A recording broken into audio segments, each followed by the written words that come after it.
Il pollice opponibile è stato cruciale nell'evoluzione delle abilità umane. La tecnica violinistica è una delle abilità umane più complesse e raffinate che non può prescindere da un pollice efficiente. Il pollice della mano sinistra, se educato correttamente, può essere di grande aiuto per l'efficienza tecnica della mano sinistra stessa. Viceversa, un pollice rigido può diventare uno dei principali ostacoli a tutto il funzionamento della tecnica. La posizione del pollice. Simon Fisher, in Basics, nell'esercizio numero 127, elenca le indicazioni di alcuni grandissimi maestri del passato. Secondo Leopold Auer, il pollice deve stare parallelo al Fa naturale in terza corda con il secondo dito.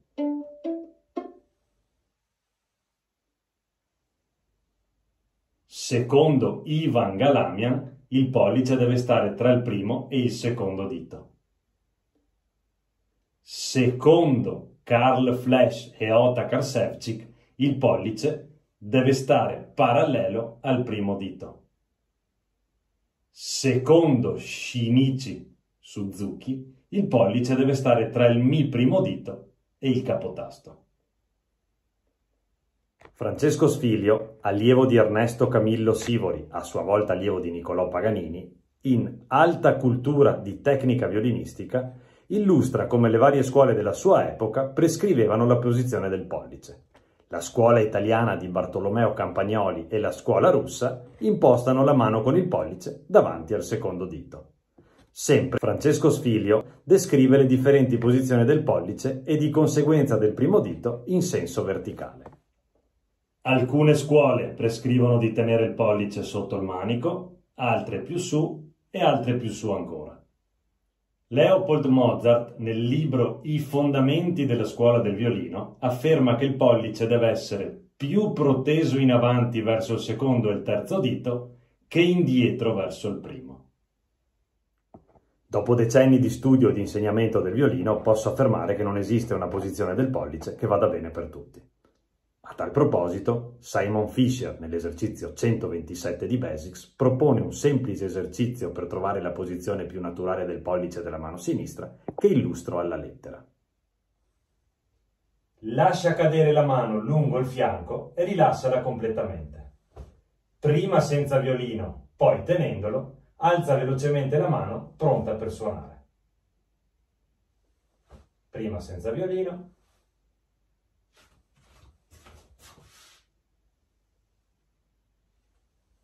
Poi con il violino.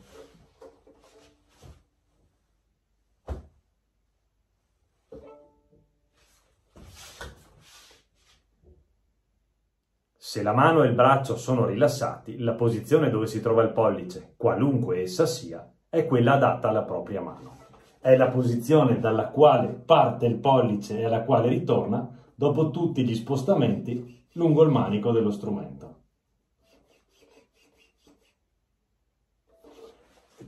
Ogni violinista, eseguendo questo esercizio, troverà una posizione del pollice diversa.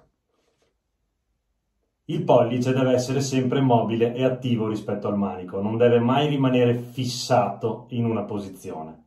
Ipotizzando una posizione standard a cui il pollice si muove e a cui il pollice torna, teniamo presente che una posizione troppo arretrata rischia di sbilanciare la mano troppo verso il primo dito e induce una dannosa pressione tra la base del pollice e dell'indice. Questa. Viceversa, una posizione del pollice troppo avanzata rischia di creare una tensione alla sua base.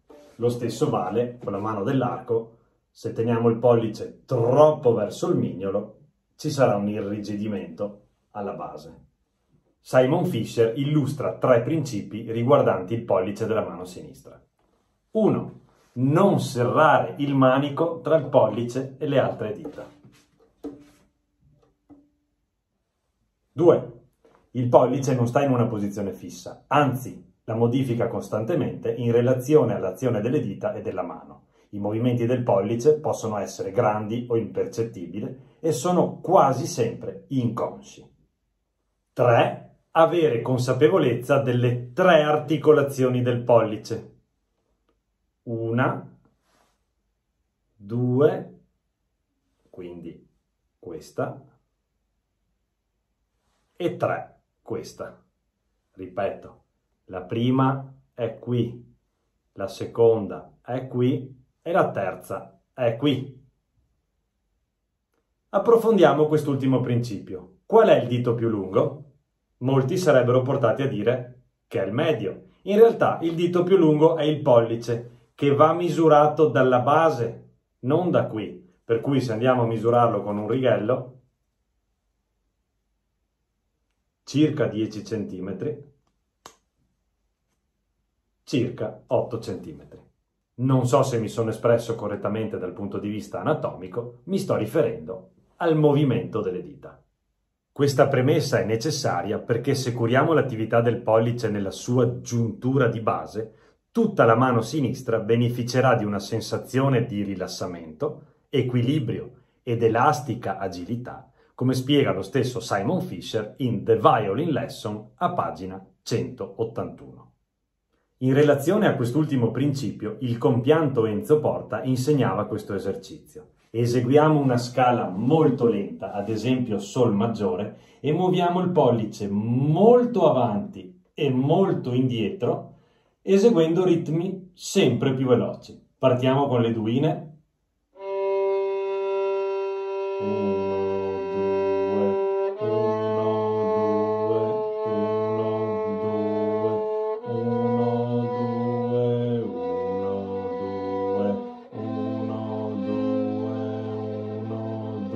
2, passiamo a terzine. 1, 2, 3, 1, 2, 3, 1, 2, 3, 1, 2, 3, 1, 2, 3, 1, 2, 3, quartine. 1, 2, 3 qua, 1, 2, 3 qua, 1, 2, 3 qua, 1, 2, 3 qua. E perché no, quintine. 1, 2, 3 qua C, 1, 2, 3 qua C, 1, 2, 3 qua C.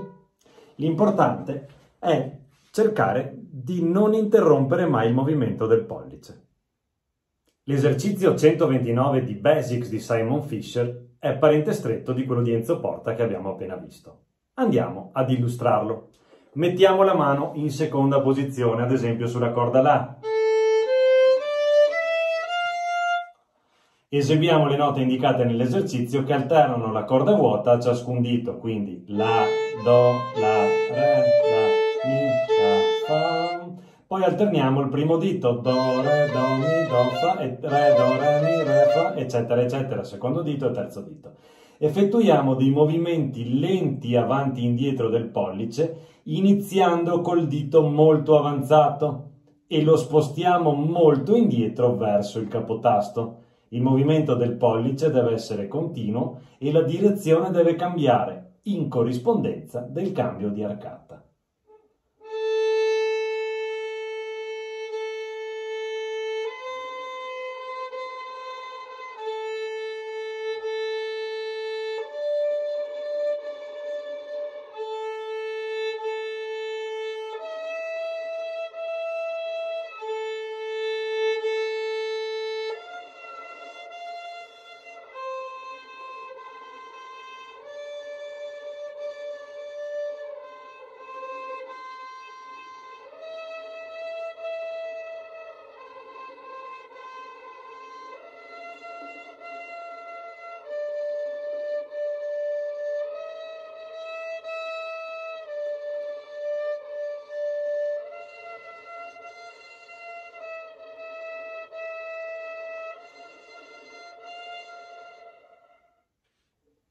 La pressione delle dita della mano sinistra sulla corda induce una contropressione del pollice.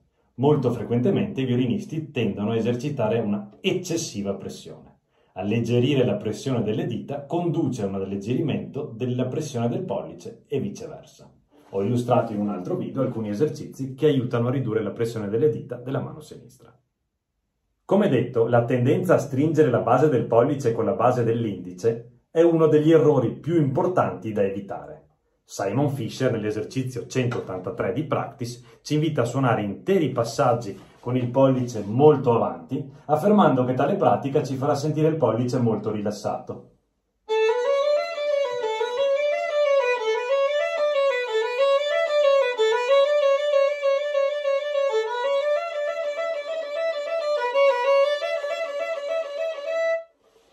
Qualora fossimo in difficoltà a evitare questa tenaglia alla base del pollice e alla base dell'indice, possiamo usare una gomma da cancellare o qualcos'altro di morbido.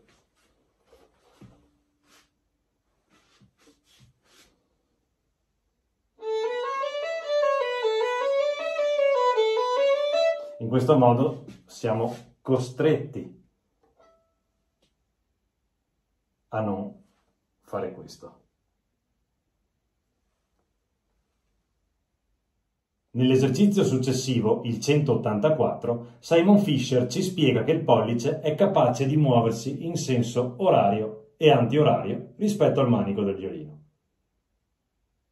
Le due posizioni estreme, questa e questa, sono molto rare durante la pratica, tuttavia una quantità molto piccola di questa rotazione accade di continuo mentre suoniamo. Questi movimenti sono così ridotti da risultare pressoché impercettibili. Possiamo quindi studiare questo movimento in maniera simile all'esercizio proposto da Enzo Porta, quindi facciamo una scala e ruotiamo in senso orario e antiorario il pollice tenendolo sul posto. 1, 2, 1, 2, 1, 2, 1, 2, 1, 2, terzina 1, 2, 3, 1, 2, 3, 1, 2, 3, 1, 2, 3, 1, 2, 3, quartina 1, 2, 3 qua, 1, 2, 3 qua, eccetera, eccetera, eccetera, eccetera. Dobbiamo imparare a riconoscere la differenza tra un pollice efficiente, la cui posizione sembra statica ma in realtà nasconde questi micro aggiustamenti, e un pollice rigido bloccato contro il manico. Simon Fisher ci suggerisce di compiere periodicamente queste rotazioni in senso orario e in senso antiorario per recuperare elasticità ed equilibrio nel pollice.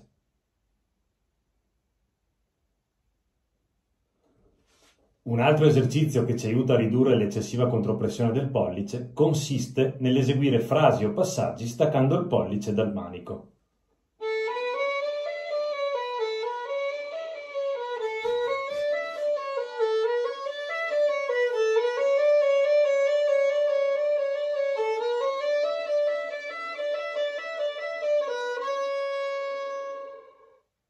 Percepiamo come il pollice possa rimanere rilassato e percepiamo come di conseguenza le dita tendano a premere meno. Rimettiamo il pollice e manteniamo la stessa sensazione di leggerezza.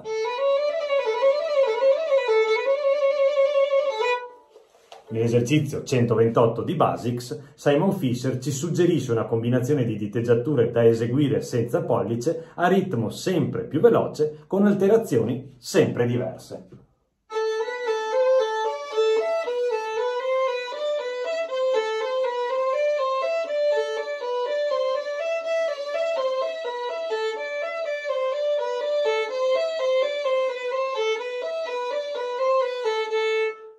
Poi più veloce,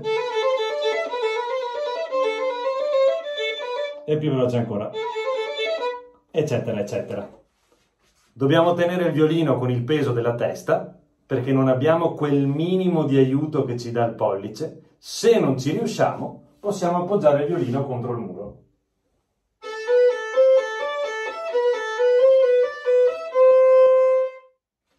Carl Flesch, nel suo leggendario manuale L'arte del violino, propone lo stesso esercizio, definendo la pressione spasmodica del pollice contro il manico una vera e propria malattia professionale. L'esercizio 130 di Basics propone di studiare il movimento di pressione-relax del dito sulla corda. Senza usare l'arco, piazza la nota ben intonata con il dito nella sua posizione arrotondata. Appiattisci poi il dito sulla corda, la nota sarà calante, e nello stesso tempo annulla la pressione come se eseguissi un armonico. Rilassa totalmente il pollice. Porta ora il dito al punto di partenza, mentre si sposta la corda verrà automaticamente premuta sulla tastiera, senza una rilevante contropressione del pollice. Esegui il movimento finché la punta del dito arriva sulla nota giusta e controlla col pizzicato. Cerca di percepire quanto il pollice sia rilassato. Vi può essere la sensazione di un suo scivolamento in avanti quando il dito preme la corda, ma ben difficilmente il pollice premerà contro il manico. Ripeti l'esercizio usando l'arco al posto del pizzicato. Suona la nota solo quando è giusta, evitando lo scivolamento. Quindi il movimento deve essere questo, non questo. Assicurati che l'arcata abbia inizio solo in quel momento. Quindi metto il dito, appiattisco alleggerendo e lo faccio andare nella nota intonata. Guardate, il pollice non stringe.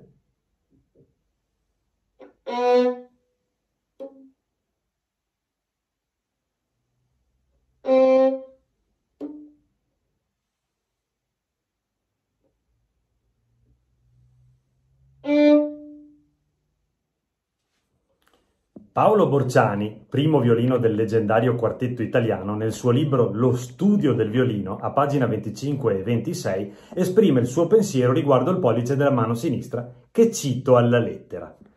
Il più serio ostacolo da evitare è l'irrigidimento del pollice. Il suo rilassamento va sempre controllato con scrupolo. Per diminuire il pericolo di una eccessiva tensione dei suoi muscoli, tra cui quello opponente è il più importante, va consigliato uno strumento di formato adatto all'età e allo sviluppo fisico del principiante, perché questi non sia costretto a forzare troppo la mano per estendere le dita. Qui Borciani si sta riferendo ai docenti che insegnano ai bambini che stanno iniziando e si raccomanda sul fatto che la scelta della misura del violino debba essere assolutamente consona alla grandezza del bambino. Cito ancora Borciani alla lettera.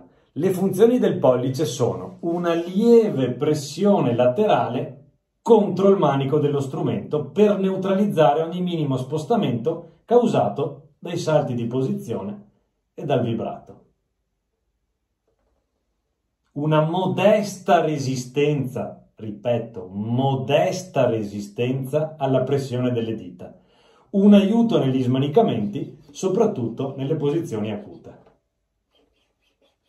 Quando andiamo su e giù per la tastiera nelle posizioni acute, il pollice ci è di aiuto. In nessun caso deve essere presa in considerazione una vera e propria azione di sostegno al violino, esercitata questa azione dall'appoggio della mandibola sulla mentoniera. Il pollice ci aiuta un pochino. Ritengo pertanto, sempre Borciani, leggo la lettera, ritengo pertanto sconsigliabile la posizione del pollice sotto il manico, così come quella laterale di fronte al secondo dito Si naturale sulla quarta corda, questa, ovvero una posizione molto avanzata. Si correrebbe il rischio in entrambi i casi di aumentare il tono di muscoli del pollice e dell'indice. Preferisco quella, parla sempre Borciani, in cui, trovandosi il centro del polpastrello del pollice circa all'altezza della diesis, quindi qui,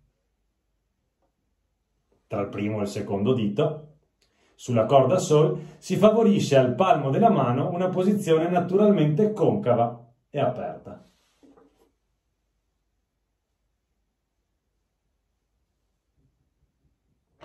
Sempre Borciani precisa che ogni ragazzo ha però una particolare conformazione anatomica e di questa nell'impostazione della mano sinistra si deve assolutamente tener conto. Paolo Borciani quindi indica che secondo lui la posizione ideale è circa qui, tra il primo e il secondo dito. Tuttavia mette in guardia gli insegnanti dal non essere troppo fissati su questa posizione proprio perché la conformazione anatomica di ciascun allievo è diversa. Osserviamo che la posizione standard del pollice indicata da Paolo Borciani si avvicina a quella indicata da Carl Flesch, che a sua volta considera la necessità di adattarla alle caratteristiche di ciascun allievo. Anche l'illustrissimo didatta Ivan Galamian, maestro di Isaac Perman, nel suo libro Principi e tecnica di insegnamento del violino, dedica attenzione particolare al pollice della mano sinistra. Cito nuovamente alla lettera. Il pollice richiede un'attenzione particolare. è quella parte della mano che più spesso è responsabile di un'eccessiva pressione e anche del fatto di afferrare il manico dello strumento. Questa costrizione è uno dei più comuni e seri errori. Questo tipo di presa contribuisce più di qualsiasi altra cosa a paralizzare il funzionamento della mano sinistra. Il pollice ha il compito di esercitare una contropressione verso le dita che suonano e lo può assolvere più efficacemente se la pressione viene esercitata dal basso, in direzione opposta alla pressione delle dita. Una pressione laterale del pollice sul bordo dell'impugnatura del violino, dove c'è la corda sol, è quindi errata, poiché non compie la sua specifica funzione. Tale pressione intralcia gravemente anche lo smanicamento e il vibrato. Vedete che diventa tutto estremamente rigido se la pressione va in questa direzione. Sto sempre citando alla lettera Ivan Galamian.